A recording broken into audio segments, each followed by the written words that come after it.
ഒരു വലിയ വാർത്ത ചാത്തന്നൂരിൽ താമര വിരിഞ്ഞിരിക്കുന്നു. ചാത്തന്നൂരിൽ നിന്ന് വി ഗോപകുമാർ നിയമസഭയിലേക്ക്. ചാത്തന്നൂരിൽ താമര വിരിഞ്ഞു. ചാത്തന്നൂരിൽ BJP വിജയിച്ചിരിക്കുന്നു 4000-ൽ പരം വോട്ടുകൾക്ക്. വട്ടിയൂർക്കാവ് കെ മുരളീധരൻ അനുകൂലമായി തിരിയുന്നു. ഇപ്പോൾ 2796 വോട്ടുകൾക്ക് വട്ടിയൂർക്കാവിൽ കെ മുരളീധരൻ ലീഡ് ചെയ്യാണ്. അടുത്ത മന്ത്രിസഭയിലേക്ക് ഇതാ രാജകീയമായി മന്ത്രി കണ്ണൻ നായർ നമുക്കൊപ്പം ചേരുന്നുണ്ട്. കണ്ണൻ, ചാത്തന്നൂരിൽ താമര വിരിയുന്നോ? തീർച്ചയായിട്ടും ചാത്തന്നൂരിൽ താമര വിരിഞ്ഞിരിക്കുന്നു. നമ്മൾ നേരത്തെ സൂചിപ്പിച്ചതുപോലെ പൂതക്കുളവും കല്ലുവാളത്തിലും എത്തിയപ്പോൾ ഏകദേശം കണക്കാണ്. 4000-ഓളം വോട്ടുകൾക്ക് BB ഗോപകുമാർ വിജയിച്ചിരിക്കുന്നു. 2016-ലും 2021-ലും പരാജയപ്പെട്ട BB ഗോപകുമാർ ഇത്തവണ ചാത്തന്നൂരിന്റെ MLA ആയി വരുന്നു. അതായത് കൊല്ലം ജില്ലയിൽ താമര വിരിഞ്ഞിരിക്കുന്നു.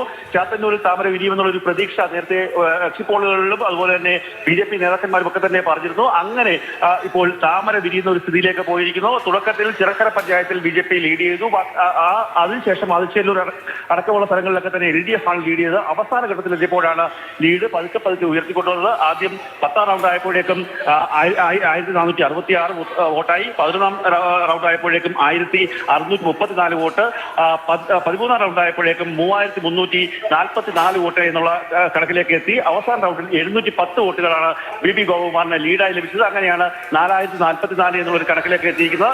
അതിൽ ഈ പോസ്റ്റൽ ബാലറ്റ് അടക്കമുള്ള കാര്യങ്ങളുടെ കണക്കൂടി നോക്കേണ്ടതുണ്ട്. അതുകൊണ്ട് ഏകദേശം 4000-ഓളം വോട്ടുകൾക്ക്. വമ്പൻ വാർത്ത കൊല്ലം ജില്ലയിൽ നിന്ന് BJP ജനപ്രതിനിധി BB ഗോപകുമാർ. കഴിഞ്ഞ 2 തവണയും അദ്ദേഹം മികച്ച പ്രകടനം കാഴ്ചവെച്ചിരുന്നുവെങ്കിൽ ഇത്തവണ വിജയിച്ച് നിയമസഭയിലേക്ക്. ചാത്തന്നൂരിൽ BJP വിജയം. അതേസമയം തിരുവനന്തപുരത്ത് BJP വിജയം അസാധ്യമായിരിക്കുന്നു. CP ജോൺ മന്ത്രിസഭയിലെ അടുത്ത മന്ത്രി CP ജോൺ തിരുവനന്തപുരം സെൻട്രലിൽ വിജയം ഉറപ്പിച്ചു കഴിഞ്ഞിരിക്കുന്നു. വട്ടിയൂർക്കാവിൽ കെ മുരളീധരന്റെ തിരിച്ചുവരവാണ്. ഇനി കെ മുരളീധരന് എണ്ണാനുള്ളത് UDF സ്വാധീന മേഖലകളാണ്. അപ്പോൾ വട്ടിയൂർക്കാവ് KM ഉറപ്പിക്കുകയാണ്. വലിയ വാർത്തകൾ വരുന്നു. വലിയ വാർത്തകൾ ഈ മണിക്കൂറിനെ തീപിടിപ്പിക്കുന്ന വലിയ വാർത്തകൾ. BB ഗോപകുമാർ ജയിച്ചു എന്ന് പറയുമ്പോൾ സംസ്ഥാന ചരിത്രത്തിൽ തന്നെ 2ാമത്തെ BJPയുടെ MLA. പൂട്ടിപ്പോയ അക്കൗണ്ട് തുറക്കുന്നു എന്നുള്ളതാണ് ഏറ്റവും പ്രധാനപ്പെട്ട കാര്യം.